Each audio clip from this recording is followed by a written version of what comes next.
Orfeo, el éter y el alma. La mayoría de los estudiosos del pensamiento helénico coinciden en señalar el importantísimo influjo que tuvo Orfeo en el pensamiento de la era griega clásica. Es manifiesto que la literatura, la filosofía y sobre todo la religión griegas están compenetradas de un espíritu distintivo asociado de alguna manera con Orfeo. Orfeo es mucho más que un mago o un encantador de serpientes. Es mitad hombre, mitad dios. Es un humano que conoce y posee el poder sobrenatural de someter la voluntad de todas las criaturas por medio de la música. Los griegos de la época, como afirma Guthrie, entendían de manera muy diferente a la nuestra la naturaleza de la música y su relación con el universo en general y con la mente humana en particular. Para ellos la mente, la voluntad, las pasiones, el pensamiento, mantenía una conexión íntima y divina con la música. La música tenía, no solo para los órficos sino también para los que se pueden considerar sus continuadores, los pitagóricos, un significado mucho más amplio del que tiene para nosotros en la actualidad. A partir de Píndaro, en la tradición escrita se narra la participación de Orfeo en la expedición de los argonautes y se relata el poder sobrenatural de la música que él interpretaba. Los usos que se describen de este poder del canto y del tañido de la lira de Orfeo son muchos y diversos: ayudar a resolver una querella haciendo que los participantes olviden su ira, hacer que la nave Argo se deslice desde tierra hasta el mar por sí sola, calmar el mar tempestuoso, anular el poder de hechizo de las sirenas, hacer caer en un sueño profundo al dragón que guardaba el vellocino de oro. El poder de Orfeo es esencial y sutil. El etéreo sonido de su lira tiene la capacidad de reblandecer los corazones de los guerreros más exaltados y de retornar sus pensamientos a la paz y de subyugar los animales más feroces. La música de Orfeo actúa de un modo desconocido sobre el pensamiento y las pasiones, sobre las potencias tanto superiores como inferiores del alma. Calístenes dijo literalmente de Orfeo que, por su canto se ganó a los griegos,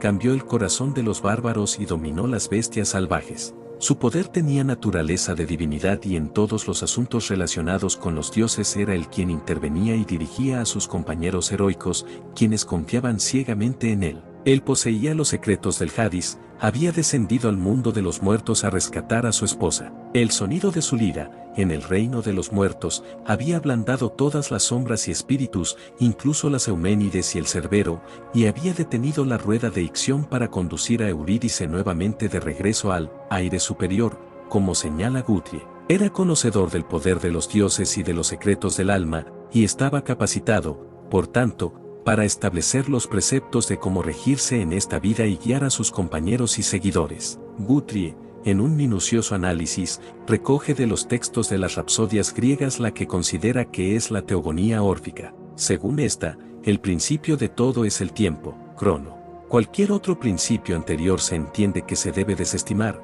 porque el tiempo es lo primero que contiene algo de lo cual se puede hablar y es conmensurado al oído humano. Lo primero inteligible es el tiempo. Del nacieron el éter, el aire, el caos, el abismo, y el érebo, las tinieblas. Dice la teogonía que el tiempo formó un huevo en el aire y que del huevo surgió Fans, el primer dios nacido. Fans es el dios creador de todo, el origen del mundo conocido. Fue el progenitor de los otros dioses, de los cuales fue el primer rey. Creó la tierra, el sol y la luna, y también los primeros seres humanos, pero de una raza que se extinguió. Sus hijos Gea, tierra, y Urano, cielo, concibieron los titanes. En la teogonía órfica existen 6 generaciones de dioses que se suceden en el gobierno del universo. El último dios de la dinastía es Dioniso, la más importante deidad órfica, quien había de gobernar el mundo para toda la eternidad. Dioniso, siendo todavía un niño, fue muerto y devorado por los titanes, los seres que habitaban la tierra. Lleno de cólera, Zeus, el padre de Dioniso, fulminó inmediatamente a los titanes con un rayo, y de los restos humeantes surgió una raza nueva, nosotros, los hombres actuales. Desde el mismo inicio de nuestro origen la naturaleza humana es dual. Procedemos de los restos de los titanes, los desalmados hijos de Gea, pero también de los restos del celestial y malogrado Dioniso, el cual nos aporta el alma y vive un poco en cada uno de nosotros. El corazón de Dioniso quedó indemne de la atrocidad y Zeus a partir de él revivió a su hijo, según el mito. Dioniso deviene así el último dios, el dios resucitado e inmortal, el que tiene el poder sobre el mundo desde entonces. Es el dios que gobierna a los seres humanos, con los que guarda un parentesco y una afinidad naturales. En cada humano habita, según los órficos, una fracción de este ser celestial. Los dioses de la religión órfica son celestes o celestiales, literalmente, y por celestes o celestiales, si queremos ser precisos, debemos entender lo que hay en el cielo, esto es, el aire o éter. Los dioses de la teogonía, los sucesivos creadores y regentes del mundo, son de naturaleza aérea o etérea. Hemos visto además, según la cosmogonía, que el principio de todo es el tiempo, del que se originó el éter. Fue precisamente en el éter que el tiempo, crono, fructificó y dio el huevo cósmico, hecho de aire, del cual nacería el primer Dios, origen del mundo. El principio esencial del proceso creador y rector de todo, los propios dioses, el universo y los hombres, está constituido por una combinación de tiempo, crono, y aire, éter. El huevo cósmico tiene su identidad en la conjunción de tiempo y aire, esto es, en lo que podríamos llamar, la dinámica temporal del aire, o, el fluir del aire en el tiempo. La naturaleza de los hombres consiste en la combinación,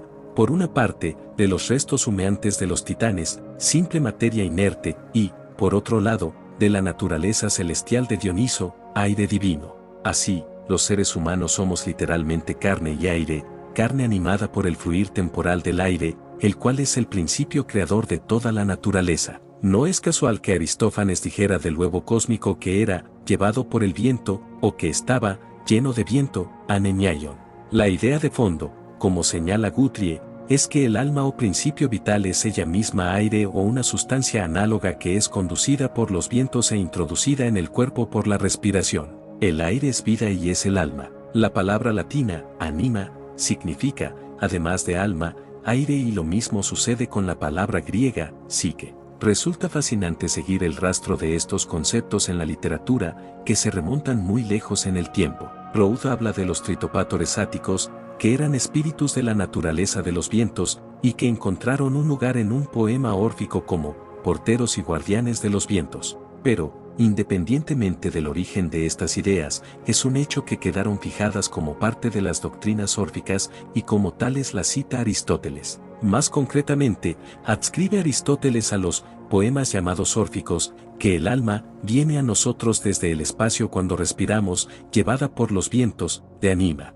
La misma teoría es atribuida por Cicerón a los pitagóricos, los cuales hicieron suyo el pensamiento órfico en buena medida. En la tradición neoplatónica, del huevo órfico surgió Eros, no Fans. No entraremos a debatir si este dios es el mismo Fans de las antiguas rapsodias. Solo hacer notar que a Eros, como a Fans, se le representa con alas. Y en la cosmogonía neoplatónica se representa a Caos también con alas. Estas representaciones aladas de los dioses originarios vienen a confirmar la naturaleza aérea de estos y del medio por el que se movían y actuaban.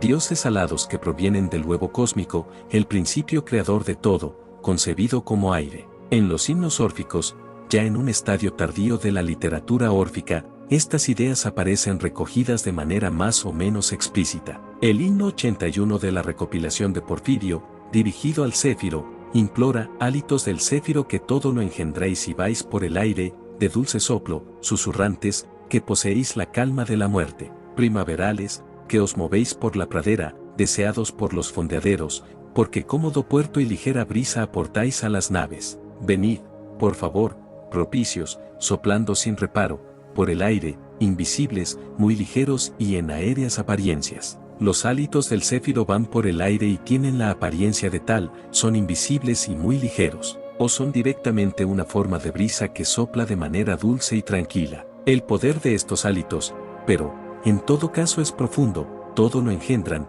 y, al mismo tiempo, poseen la calma de la muerte. Pueden ser benefactores y propicios, como se invoca en el texto, o malefactors, pueden engendrar la vida o traer la muerte. Estas formas de aire tienen, en definitiva, un efecto muy poderoso, entregan o quitan el anima. En el himno 14 Porfirio se dirige a Rea, hija del cielo, Urano, en términos de aeromorfa, y dice de ella que es madre de los dioses y de los humanos mortales, y que de ella deriva la tierra, el espacioso cielo, el mar y las corrientes de aire. En el himno 16 Porfirio exalta a otra diosa, a Hera, esposa de Zeus, de la siguiente manera, alojándote en azulados vacíos, aeromorfa, augusta Hera, feliz esposa de Zeus, ofreces a los humanos auras propicias que nutren sus almas. Madre de la lluvia, alentadora de vientos, engendradora de todo, porque, sin ti, nada alcanza del todo la carta de naturaleza de su existencia, ya que en todo participas, mezclada en prodigiosa atmósfera, pues tú sola lo dominas y gobiernas todo, moviéndote en corrientes que producen estruendo por los aires. Ea, pues, bienaventurada, gloriosa y augusta diosa, ven, te lo ruego, propicia, reflejando alegría en tu rostro bello. Hera tiene la forma del aire, aeromorfa, como Rea, y como el céfiro nutre las almas de los humanos con una brisa, aura, propicia. Es la engendradora de todo porque participa en todo y lo abastece todo, al estar integrada en la atmósfera prodigiosa, o ser ella misma la propia atmósfera. Se expresa claramente que estos movimientos del aire circundante, estas auras, tienen naturaleza espiritual y divina porque nutren el alma de los hombres. De este modo se anuncia la naturaleza aérea, dionisíaca, del alma de los hombres y la forzosa sensibilidad al etéreo elemento. En el himno 5 Porfirio suplica no ya a un dios, sino directamente al éter, tú, que posees el poder soberano y para siempre indestructible de Zeus, y una porción de los astros sol y luna, do húmede de todo, que exhalas fuego, incentivo para todos los seres vivos, éter excelso, nobilísimo elemento del universo, germen brillante, portador de luz, de estrellado resplandor. A ti te invoco y suplico que estés afable y sereno. El éter es el elemento excelso que tiene el poder soberano sobre el universo completo, por el cual actúan los dioses. Do húmede de todo, amansa a la totalidad de los seres, controla sus instintos y sus pasiones. Germen e incentivo de todos los seres vivos, se le invoca y se le suplica que esté afable y sereno, para poder estar nosotros los humanos asimismo afebles y serenos. Este es el poder que se le atribuye sobre nuestra alma. Orfeo mismo conocía el poder del éter sobre el alma de todas las criaturas. Sabía que el aire, la brisa, el aura o la atmósfera, invisible y que todo lo abarca, toca, el alma o, aún más, propiamente la conforma. Orfeo tenía este conocimiento y, además, sabía cómo utilizar su poder. Veamos un fragmento de las argonáuticas órficas de Porfirio, aquel en el que Orfeo somete al dragón. El dragón, arrastrándose en sus enormes repliegues, se puso a dar vueltas, levantando su cabeza y su espantosa mandíbula, y emitió un silbido funesto y el inmenso firmamento retumbó. Resonaron con estruendo los árboles, sacudidos enteramente de raíz por doquier, el bosque resonó silbos y alaridos. Por otra parte, el temor hizo presa en mí y en mis compañeros.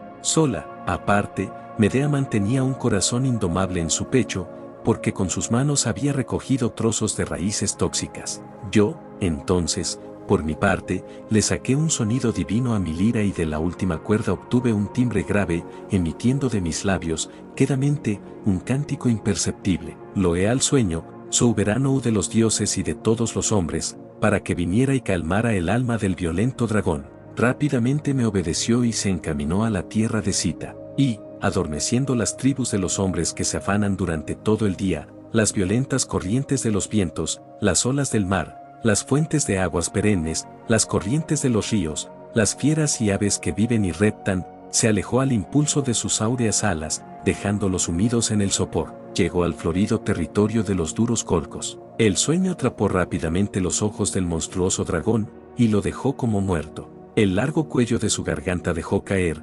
sintiendo pesada la cabeza por las escamas. Los sonidos que salen de la lira y los labios de Orfeo no son música propiamente. Orfeo sacó, se cuenta en este episodio, un sonido de su lira, solo uno, un timbre grave, de la última cuerda, y emitió, a la vez, un cántico imperceptible de sus labios. No hay aquí música tal como la entendemos nosotros, como una melodía. Solo un sonido grave de la lira más otros sonidos, vocales en realidad no perceptibles al oído. Su música no es tal, ni él es un músico virtuoso que encante a los oyentes con magníficas interpretaciones. El poder divino de los sonidos que emite es mucho más esencial. Es el poder que proviene de hacer vibrar el aire, de provocar una aura, un flujo del aire, igual que hacen los dioses. El sonido grave de la lira, en este caso, tiene la capacidad de provocar el sueño, o invocar al dios del sueño, expresado en términos de pensamiento mitológico.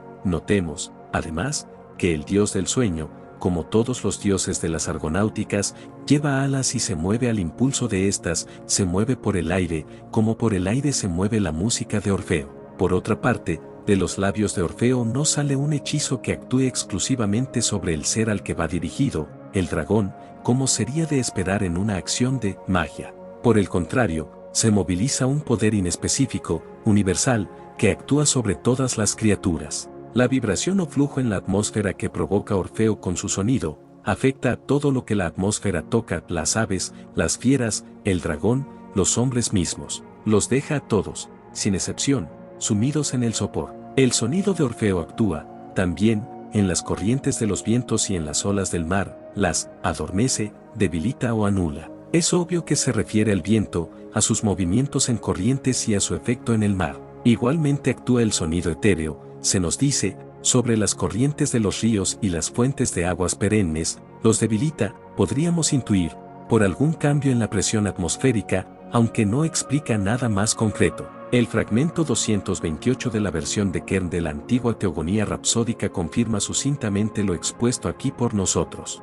En este fragmento, recogido de una cita de Betio Valente, aparecen expresadas con la máxima concisión 4 ideas absolutamente centrales del orfismo. El alma del hombre se origina del éter. Al inspirar el aire acumulamos en nosotros alma divina. El alma es inmortal y sin vejez, y procede de Zeus. El alma de todos es inmortal, pero los cuerpos son mortales. El alma, tanto en la idea de lo que da vida, como en lo referido a la actividad mental y la conciencia, es algo que hay en el aire o es el mismo aire, y actúa sobre nuestro cuerpo mortal, pero no forma parte ni depende de él, sino que es universal, se extiende por todo, lo toca todo, y eterno, no perece con el cuerpo pues es pura materia y la materia no muere. Para ser correctos tendríamos que decir, como en el fragmento citado, no que el alma es el aire, sino que el alma se origina del aire. Esto es que el alma es la expresión del fenómeno biológico y psicológico de la acción del aire sobre nuestro cuerpo. Nuestra vida mental y consciente está en función del flujo y de las variaciones atmosféricas del aire que actuarían sobre nosotros. Por lo tanto, nuestra alma no es nuestra del todo, sino que su origen es común a todos los hombres y a todas las criaturas. El aire nos llega y nos toca a todos por igual, y es inmortal y, sin vejez, existe desde el principio de los tiempos, a diferencia de nuestros cuerpos temporales. Si admitimos que el aire, infinito e inmortal, se proyecta de este modo en el alma humana, las manifestaciones recurrentes que encontramos en el orfismo y en otras tradiciones filosóficas y religiosas posteriores, en el sentido de que el aire o el éter son divinos, o de que nuestra alma es inmortal y proviene de un espíritu universal e infinito, se vuelven perfectamente comprensibles en el plano del monismo materialista. Estas ideas elementales de la teogonía órfica conforman, en sí mismas, toda una concepción muy profunda del mundo, el alma y la vida. Pero la idea de la inmortalidad del alma, además, estimula con facilidad las esperanzas personales relacionadas con la existencia de una vida póstuma y derivó en el establecimiento de una dogmática y de una escatología religiosas. Orfeo se convirtió en el guía espiritual de los hombres en este mundo terrenal, quien daba las pautas del comportamiento a seguir para alcanzar la salvación del alma más allá del cuerpo mortal. Según el pensamiento órfico, los principios de salvación están en cada uno de nosotros, porque todos tenemos en nuestra naturaleza un elemento de divinidad, de Dioniso, desde el origen de la humanidad.